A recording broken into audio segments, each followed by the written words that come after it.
This issue of Japanese history continues from the previous issue, covering the period after the Meiji Restoration. In the last issue, we discussed the Iwakura mission. In this issue, we will discuss the great debate that took place in the absence of the government leaders Iwakura and Okubo, the theory of the conquest of Korea. The theory of conquering Korea is, as the name suggests, a theory of defeating Korea by force of arms. Let us begin by explaining the background behind this noisy proposal. Three East Asian countries, the Qing dynasty, Yi dynasty, and Japan, were forced to open their borders to the power of Western powers. The Qing had been defeated in the Opium War and had succumbed to the Western powers.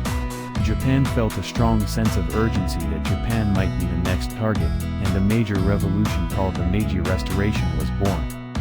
In the process, various people advocated measures for Japan's future foreign policy. Shoin Yoshida, whose mentors were the leading figures in the Meiji Restoration of the Choshu clan, said, Japan should increase its national power by conquering the Qing dynasty in Korea to counter the Western powers. Keishu Katsu, an important minister of the Edo shogunate, also said, Japan, the Qing dynasty, and Korea should open their countries to the world, adopt foreign civilizations, and join forces to compete with the Western powers. What was the diplomatic stance of the Yi dynasty at that time? Their diplomatic stance was one of seclusion, similar to that of the Edo shogunate. When the Meiji Restoration was established, the Meiji government sent an envoy to Korea. The Meiji government believed that the Edo shogunate and Korea were on equal footing, and therefore the Meiji government, as an institution directly under the emperor, was superior to Korea. The government sent a letter of state with such nuances to Korea, which angered Korea, which did not accept the letter. In addition, in 1871, the Meiji government concluded a treaty with the Qing dynasty, signifying their relationship of equality. This led to a strong perception that Korea, with the Qing as its suzerain state, was a lower-ranked country to Japan. Accordingly, the Meiji government sent a letter of state clarifying its hierarchical relationship with Korea, which was also rejected by Korea. At this point, Japan and Korea were close to severing diplomatic relations. Dae-Won Gun, the ruler of Korea, maintained a policy of national seclusion and viewed Japan as a lowly country that imitated the West. Heisuke Itagaki was advocating that Korea, which continued this policy of seclusion, be urged to open its borders to the outside world, and if it did not comply, he would force it to open its borders by force. This was a kind of exportation of the revolution that had occurred in both the French and Russian revolutions. Thus, the argument that the Korean issue was to be brought under Japan's control by force was growing by the day. In 1871, Iwakura, Okubo, and half of the government leaders went on an overseas tour. Okubo made the absentee government promise not to do anything about the Korean problem as well as other issues until Iwakura and Okubo returned to Japan. However, the absentee government launched a series of major reforms in Okubo's absence. The Korean issue was also taken up by the absentee government. It all started in June 1873, when a diplomat in Korea made a report. The report stated that Korea had not only refused to accept a letter of state from Japan, but had also insulted Japanese diplomats and that the safety of Japanese citizens in Korea was threatened by the domestic anti-foreigner movement. He presented the government with two choices. Japan could either break off diplomatic relations with Korea, or it could use force to conclude a treaty of amity and then engage in diplomacy with Korea. In response to this agenda item, Councillor Taisuke Itagaki argued that the Japanese should deploy troops for the protection of Japanese citizens residing in Korea and then send an envoy. Takamori Saigo, on the other hand, opposed the dispatch of troops. He insisted that an institution should be dispatched first, and that I would go as its envoy. The leader of the absentee government, Sanetomi Sanjo, told Saigo that it was dangerous to go to Korea unarmed and that he should take his soldiers with him. However, Saigo refused. Here I would like to talk about Saigo during this period. At this time, Saigo's dyslipidemia had worsened and he had become quite obese. Saigo's body and mind were in a state of exhaustion as he began to take laxatives as prescribed by a doctor sent by the Emperor Meiji. As a result, he spent much of his time recuperating instead of performing political duties, even though he was a major figure in the government. Saigo himself seemed to believe that he had an incurable disease. He also seems to have been greatly disappointed with the Meiji government he established. Although he played a major role in bringing about the success of the revolution, he himself did not seem to have any vision for the nation beyond it. And then there was his relationship with his lord, Hisamitsu Shimazu. Hisamitsu Shimazu said that the Meiji Restoration was a revolution that Saigo and Okubo carried out on their own, using my soldiers without my permission. As a result of that revolution, the samurai lost their privileges. Hisamitsu Shimazu hated Saigo and Okubo, whom he denounced as disloyal.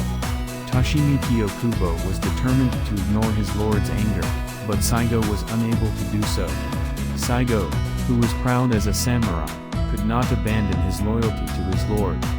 This disappointment with the government and discord with his lord increased Saigo's stress.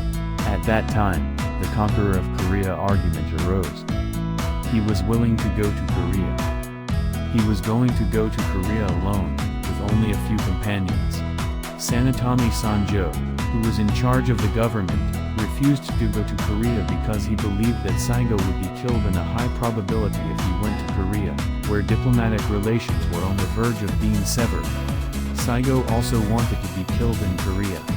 Saigo wrote in a letter to teach Itagaki, "Korea will surely kill me, their messenger. Then Japan will have a cause to use force against Korea. Please do not be sad if I die." Shigenobu Okuma speculated that Saigo, who was in political limbo and troubled by his relationship with his lord, might think that being killed in Korea would be his last flowery act. Sanjo refused Saigo's offer, but Saigo would not be deterred. He repeatedly begged Sanjo to send him to Korea. In August 1873, Sanjo was asked to decide on the dispatch of Saigo to Korea before Iwakura returned to Japan, and he was pushed into the decision by Saigo. However, Sanjo, who was weak-minded by nature, was not strong enough to make the decision to dispatch Saigo alone, which could have resulted in war. Okubo and Kido, at Sanjo's request, had cut short their overseas tour early and returned to Japan in July. They had boycotted serving in the government, partly because the absentee government had broken its promise and was undertaking major reforms, and partly because of antipathy toward those newly appointed as counselors. Both Okubo and Kido, who made Western inspection tours, were opposed to Saigo's dispatch, which could lead to war with Korea, as their priority was to raise Japan's national strength.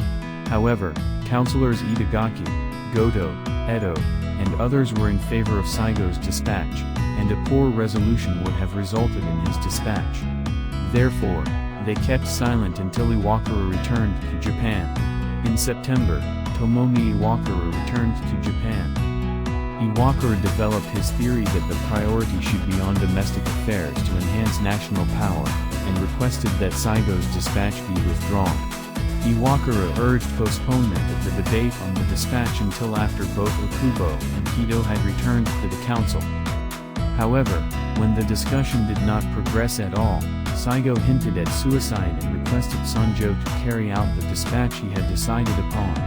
At a cabinet meeting on October 15, Saigo again pleaded for immediate dispatch. Both Sanjo and Iwakura had the authority to make the decision, but Sanjo was defeated by Saigo's spirit and made a statement approving Saigo's dispatch. On October 16, Iwakura asked Sanjo to change his decision. Sanjo refused, but said that he would discuss the matter again at a cabinet meeting because it was an important matter. In response, Iwakura, Kido, and Okubo submitted their resignations, and the cabinet meeting on October 17 was postponed. Sanjo, angered by Iwakura, asked Saigo to change his decision, but Saigo strongly refused. Sanjo, caught between Iwakura and Saigo, was under extreme stress and fell ill on October 18. Sanjo offered to hand over his supreme power to Iwakura. On October 20, Iwakura assumed the position of Grand Minister of State, the highest official rank. 4 counselors, Saigo, Itagaki, Sojima, and Edo, who wished to dispatch Saigo, requested Iwakura to carry out the dispatch of Saigo immediately. Iwakura firmly rejected the request of Saigo and others, saying that now that he was the Grand Minister of State, my opinion would take precedence. Saigo, Itagaki, Sojima, Edo, and Goto submitted their resignations and resigned as counselors. Saigo returned to his hometown of Kagoshima. This is called the political incident of 1876.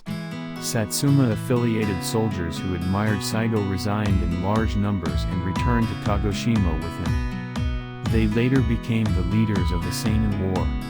Saigo's resignation was taken as a sign of Saigo's dissatisfaction with the new government, and he came to be seen as an anti-new government leader by samurai throughout Japan who were dissatisfied with the new government.